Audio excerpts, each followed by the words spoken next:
are so happy to be here at F.D.R. Community Housing Foundation on CAN TV. I'm so happy CAN TV exists. Public access. Yes, CAN TV is a great service to the community. But what about all of the workers? They work so hard here. They do work hard. I look at all the knobs and buttons in that other room, and it's overwhelming. It's overwhelming. In order to work here, you got to be highly skilled because, I just don't know how they do it. So I want to thank Public Access and see how we could support them even more. So what we have today is a very, very good show because we have another youth. Yes. Who is our youth? About the youth. Talk to us. Tell us about ourselves. Oh, yes. What's his name? Caron Patterson. Caron Patterson. Thank you for being here. Introduce yourself. So my name is, like you said, Caron Patterson. I graduated from Morgan Park High School. Pretty. It's a pretty good school, but their reputation has been a little low lately. Well, you got some big applause in the studio about Morgan Park, so Yes. In the control room, you got some Morgan Park in there. Okay. But yeah, so I work at Grow Community, which is a mental health facility, and here we do basically we provide services. It's majority males who we provide services to. Is males who've either been like incarcerated, and the ages they vary. They're like as little as the clients we have are as little as like 5-6 years old, all the way up to their 60s. So it could be the males who've been incarcerated or teens who simply need to just be kept off the streets. So we provide services to a variety of males and even some females under some circumstances. What type of services? Which now, basically like therapy services, one-on-one counseling, relaxation, or like yoga exercises and things like that. How old are you? I'm only 19. 19? Yeah, I'm only and 19. you talking about therapy and yoga. yoga and relaxation Yes. and all that? That's pretty impressive. Meleika here and myself, we have dedicated our show to building up the community by talking to the youth, finding out what we need to be doing and to improve the youth lives. In your opinion, what should we be doing as adults, as the government? For me, that's a bit of a tough question because from experience myself, what I really experience with the youth is a lot of times they're in these situations where certain things that's bad are fun to them. Like for example, we have kids that are my age, they're all in the streets and everything like that, and you could say that it's a serious mental health issue for them. So, of course we would like them to come here, but a lot of times they think that, being in the streets and everything, having the fast money and all that, a lot of times they think that's, really fun. And so when you try to get them to get out of that, a lot of times you receive backlash, or you might receive something like that. And so one thing I always stress about what I think is important for the youth is the parents to be really on top of their children, because in my opinion, everything falls back to the parent. Like, I honestly believe that the way you raise your child can really help with the way a child becomes. Like for example, a lot of times we have parents who neglect their children, or even as far as abuse their children, or things like that. And so a lot of times that kid, or even they grow up without one or the other parent, and a lot of times that kid ends up becoming someone who's either addicted to drugs or is out on the streets 24/7 or something like that. But even then with the parents, it's tough to say, oh, well, it all goes back to the parents, because even sometimes the parents have problems themselves, and all of this stems from just generation upon generations of problems, And so that's why I said it's kind of a tough question, because it's really going to take a lot to be able to get the parents to like say, oh, well, I need to do this. I need to be held accountable for certain things. You know, it's going to take a lot to do that, because how can you do that when a lot of the parents themselves need help too, you know? That's very So it's, impressive that you say that yeah, parents need help as well. Yeah, I wish they had a manual for I think we lost them. parents. Yeah. When parents, Yeah. have children, no one hands a book.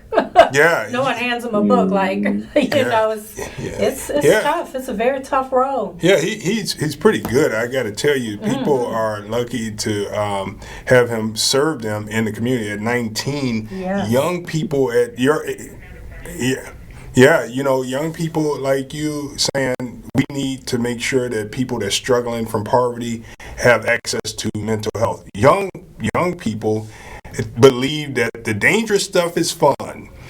That's been down in history. Everybody take risks with their lives. But it's very good that you recognize and that you're sending a message that your life is valuable. Right? How do you get them to see that making choices like that, it might be, the thrill of it might be fun in the moment, but it has its consequences? How do you get that message across to them? You're right. Be ready. That's a very good question, because we don't have the answer to communicate with the youth like you. You are valuable. Tell us. It's a good question, Meleika. I should have thought of that. For starters, I do believe in experiences. I'm going to answer this question with like a good side of it first. So I'm always telling my mom, whenever I have kids, my kids are going to be like, I'm going to make sure that they're on their best behavior and stuff, because I've seen what it looks like to neglect children. I've seen what it looks like to be there for them and lie about it and things like that. So I know what to look for when it comes to raising a child. And one of those things is getting them to experience a lot of things. Like, if you want your child to grow, you have to be willing to show them something. Like, for example, if I'm a person that's really big on, cars and everything, and I'm going to tell my kid, well, if you want this car, you're going to have to work for it. And, take them out, show them cars, like nice exotic cars and things like that.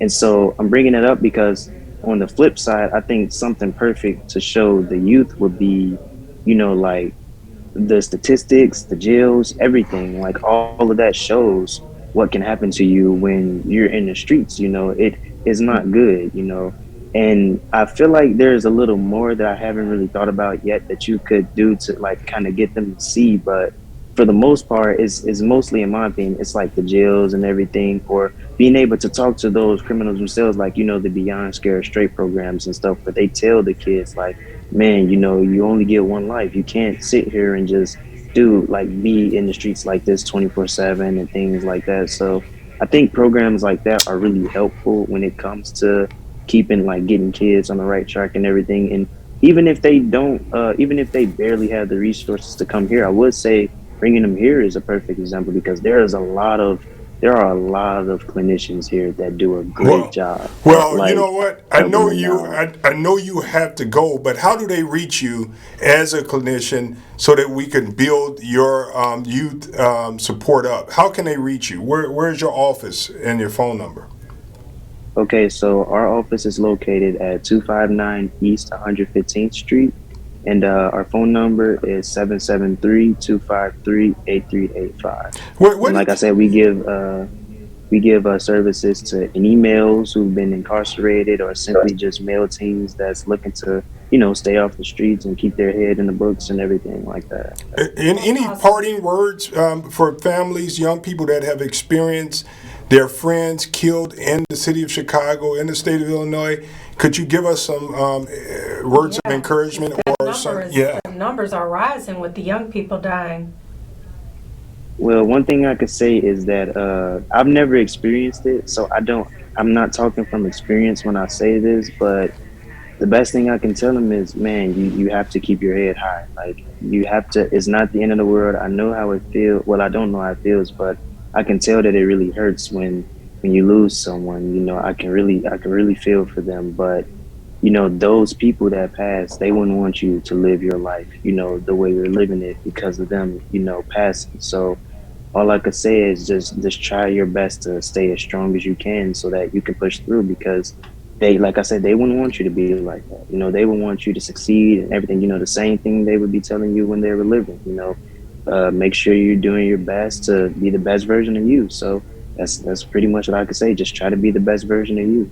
And you, that's all you really can do. Thank you so very much. Enjoy your Friday. I know you're young. You're 19. When I was 19, I had some things to do, and I know you do too. Have a good day. Yes, sir. You all too. Thank you guys for having me. Thank you, Karan. Thank you. Bye-bye. Well, you know, these young people that we've been having have been outstanding. They have been. For the 14-year-old we had last week, we had this 19-year-old. I was not talking like that at 14, and I was not talking like that at 19. Yeah, you know, I am super impressed, and to hear them talk about almost personal responsibility, yes. Talking about we need to be responsible, we need to recognize when we're doing wrong, you know, so yes. that's pretty good. You know, this week, I think about 4 teenagers were killed in Chicago alone. 4, and a pregnant lady and killed in Chicago. I mean, the community cannot flourish like that when people are dying.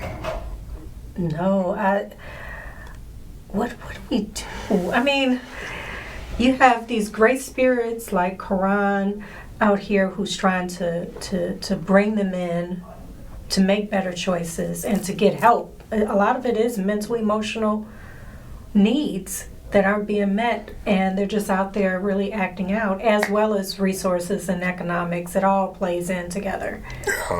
You know, I would say, one, people living in poverty, when you see communities like Austin, Inglewood, Roseland, and Lawndale, Garfield Park, years of neglect, you know, and we just got over the great holiday of Dr. King. When he was assassinated, you know, things burned down. The people are still feeling the trauma in those neighborhoods. You know, the trauma mentally, physically, and economically. There's economic trauma because people cannot afford to live a healthy life. They can't afford to. As Cat Williams says, you have people making life decisions at the gas pump. Man, that's something. Do I put gas in the car, or do I go buy food for my family? We got a caller on Chicago Hill. Welcome to Chicago Hill. Caller, you on the air. Thank you so much for putting me on. It's so good to see you guys on CAN TV. It's been so long since Hotline's been gone, and I can call back, talk to you folks. This is awesome. I'm so happy. And what great T-shirts! Those are awesome. How do I get one of those? That's like a number or something. You want to get that swag? You want some Chicago Hill? You know, they should email. Nice. How do they email? You can email us to chicagohill at Is it LaShawnFord.com. Why you get my email? That's a good one. You can email us at chicagohill at LaShawnFord.com. That you got that, caller? Is he still with us? Okay, caller. Hopefully you email us, because we're getting these T-shirts out to people when they're printed, because people are liking them, and you know what, Meleika, they're really liking the Chicago Hill. It's a meaning behind it. Yes. This is not just right. There's a meaning behind Chicago Hill, and that's what we really want. You have a representative who really wants some healing throughout Chicago, and that's why this exists. You know, the mayor actually said Chicago needs some healing. I got it. It was great. I thought that was yeah, it was great. I thought it was funny though. Yeah, I thought, you know, that's good when we can all agree. There's no way to get anything done if we can't agree. So we know, there's no doubt, everyone should be able to agree that Chicago needs some healing. That's right. You know, and so my condolences go out to all of the families that lost people, you know, this week to senseless violence. The lady that was shot that's pregnant. And it was a hairstylist. She Harris been a going to get the hair hairstylist done. for Yeah, 20 she was going to get her years. hair done. You had the boy, the young man, the athlete, amazing. Yes, the football player. Yeah, and it sounds like a lot of these people were just wrong place, wrong time. Yeah, all of them it sounds like. And you know what? When we talk about Community Housing Foundation, the truth is when murders happen in these communities, property values go down. Property values go down in these communities, and that's a part of the trauma that families experience because property values go down and their life investment can never reach its full potential because crime drives down property values, and therefore the one thing that you have that has and should be your greatest investment in life as it relates to things can never reach its full potential simply because government refuses to be just in its disbursement of resources. You know, and that's interesting when you bring up the property values go down in areas when they report violence because on the North Shore, they do their best not to report shootings, and we know it's some violence going on, but they do their best to not bring it to the media. And people throughout Evanston have always said, well, it's because Northwestern's there, and the parents of the Northwestern students don't want, they don't need to hear that information, or, so I think that is very interesting, because we have quite a few unsolved murders on the North Shore. Well, I got something that I want to ask you your opinion. Okay. So, just recently, there was a man that said, and his name is Mitch McConnell. He said that, what did he say? He said, Mitch McConnell says the quiet part out loud.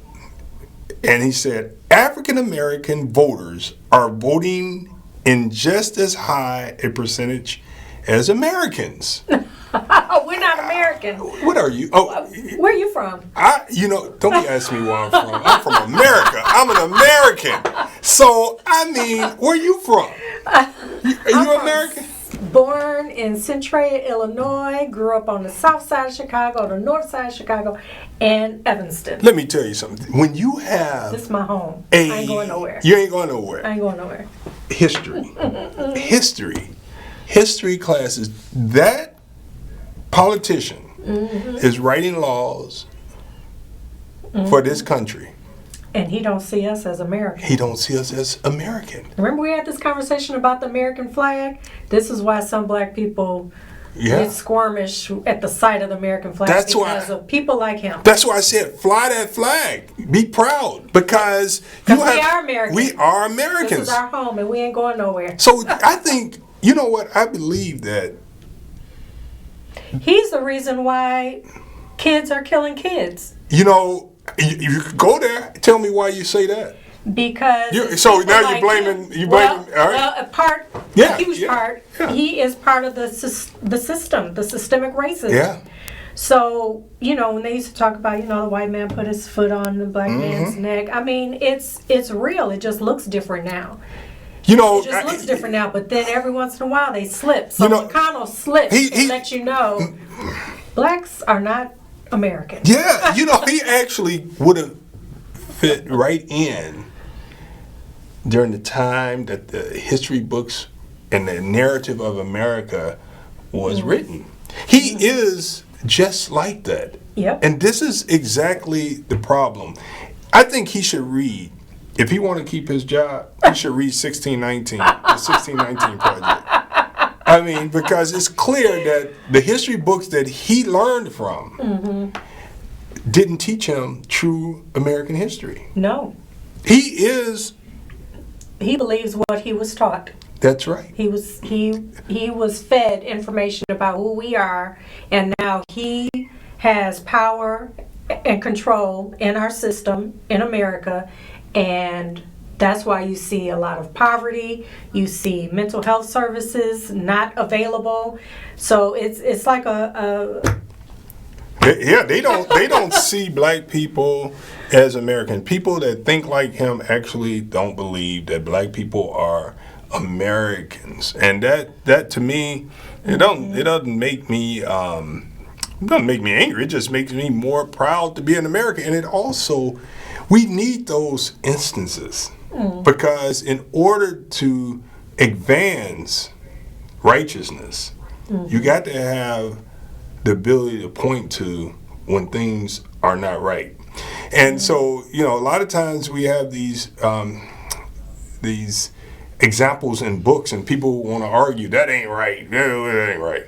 But when you have somebody in modern day time on TV at the U.S. Capitol saying that blacks are not Americans, that's what we need to advance justice in this country, because we got people saying it. So I don't get offended. He slipped. He slipped. We need them to keep slipping. Because now all the stuff that we're talking about is exposed. The history lessons down in Springfield, as we continue to try to have accurate American history taught, had we had this example during the hearings, what would people have? You got the second ranking politician in the Senate not recognizing American citizens as American. Exactly. That's not just that. That's his mental capacity. That's a mental illness. That's a mental illness. And that's actually the way he governs. And that's a problem. Yes, it is. 312-738-1060. If you've heard of Mitch McConnell, we're looking for him. And we want to show him that I'm an American and I'm proud to be an American, and we're going to keep pushing, making sure. Yeah, I mean. Matter of fact, we're going to start putting Chicago Hill signs everywhere, and then it's just going to grow across the country. What about your flag? You going to fly a flag? I should start flying a flag. I told you I used to get nervous when I do my power walk through the neighborhood. I get nervous when white people put their flags out, but you have me looking at it different now. And thanks to McConnell, I'm going to get me a flag. There we go. She's getting a flag. That's what I'm talking about. You got to, don't hide it. Hide it. Be a proud American. I'm telling you, people will bully you out of your Americanness. My Americanness. So, I don't know. I just know that I'm proud to be an American. And so, each week we plan to have a young person on. Next week we should have another youth on that's going to help us listen better so that we can better make situations for them. To help, what we can do to contribute, help, it's important. They are our future, and if we're not feeding and nurturing and pouring into them, we're in trouble. And that's not that Evanston is trouble, but any updates on Evanston? That's not, when you said trouble, it's not that. Evanston is a beautiful community. It is. It's one of the best places I've ever lived, and I've lived in other states. Evanston is beautiful, but we do have our issues. Well, I could live in Evanston. Yeah, Evanston is a beautiful place. It absolutely is. I told Robin Gable we should do a district. We should, trade districts sometime. And I could move there and she can move here and we could swap. I would just love that. You know what I mean? But I love my Austin community. I love Oak Park, LaGrange Park, North Riverside, and Berwyn, and now Countryside. I have a fantastic district, but I do enjoy the diversity of Evanston. What's happening with the lottery? Oh, that's one of the things I don't like about Evanston right now, is that they turned reparations into a bingo lottery game, and it's an embarrassment. We're not happy about it, and there's a lot of details that people don't know about Evanston reparations, but people. But it's it's housing. Yes, it's about housing. They've dressed a housing program as reparations when it should just be a housing program. Simple as that. That is not our reparations, and we are very disappointed in it, but and it's smoke and mirrors. They're making it sound like all of these black people in Evanston are about to get a $25,000 check, but in actuality, the check goes to CPA, CPAH, housing, a housing program. They get the check and then they send it to a contractor or a mortgage lender. So the recipients, the black people, never actually get to hold their own money. Where did the money come from for the checks? Because I don't want you to hit me. I didn't call it reparations. So, it's a housing program. It's not reparations. It's coming from marijuana tax dollars, for which they told us we're not allowed to know what that amount is. oh, you got And we heard that the state of Illinois, it like doubled more than what they had $1 expected. billion, yeah. So we have no idea what's in the pot for reparations in Evanston off of the marijuana tax dollars, because they said it's illegal for us to know.